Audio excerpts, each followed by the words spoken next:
Bonjour à tous, merci de nous rejoindre. On avait hâte que vous soyez avec nous ici. On est à Ramatuelle avec Nicolas Roche. Bonjour Nicolas. Bonjour à tous. Merci d'être à mes côtés parce qu'on va commenter ensemble 3 jours de cyclisme sur l'antenne de France 3 Provence-Alpes-Côte d'Azur avec cette première étape donc entre Saint-Raphaël. Les coureurs sont partis tout à l'heure à 11h55 et on les attend ici avec une certaine impatience, Nicolas.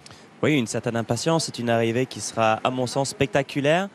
Peut-être une belle arrivée au sprint, une attaque. Tout le monde y va de son petit avis. Il y en a qui disent c'est une arrivée massive, d'autres au sprint, d'autres peut-être une échappée. Moi, je mise sur une échappée. On verra ça tout à l'heure. En tout cas, il y a une belle tête d'affiche. Il y a beaucoup de Français, dont Thibaut Pinot, dont on attend beaucoup, Romain Bardet aussi, David Gaudu, entre autres. Mais il y a aussi un plateau international. Oui, avec l'homme en forme du début de saison, Powell, qui a déjà gagné sur les routes de la Marseillaise et sur l'étoile de Bessèges. Je le vois bien parmi les grands favoris sur cette course. Alors, c'est une course à enjeu sportif, mais c'est une course aussi, une course qu'on appelle une course carte postale. Je vous propose de découvrir ensemble ce parcours qui est absolument magnifique.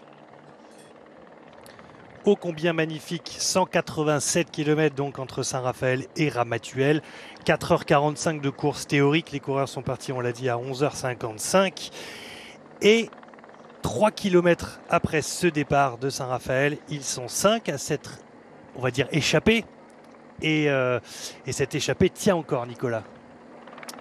Oui, l'échappée tient encore, elle va encore tenir un petit bout, je pense. On le voit, le peloton là, est bien aligné, avec la formation de Arkea, de Cofidis et de 36.5 qui m'étonne qu'ils soient à l'avant, qu'ils prennent les choses en main. Je pensais qu'ils allaient peut-être rester en dedans et laisser, on va dire, les équipes World Tour prendre le devant. Ça commence, ça frotte des deux côtés. On voit sur l'écran, sur la droite de la route, ça se repositionne. Avec des images qui sont toujours, et c'est ça ce qu'on disait à l'instant, ces fameuses images cartes postales.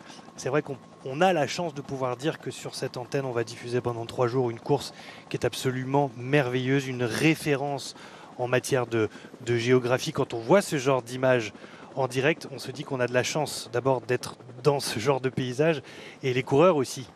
Pouvoir évoluer et rouler dans ce genre de décor, c'est un...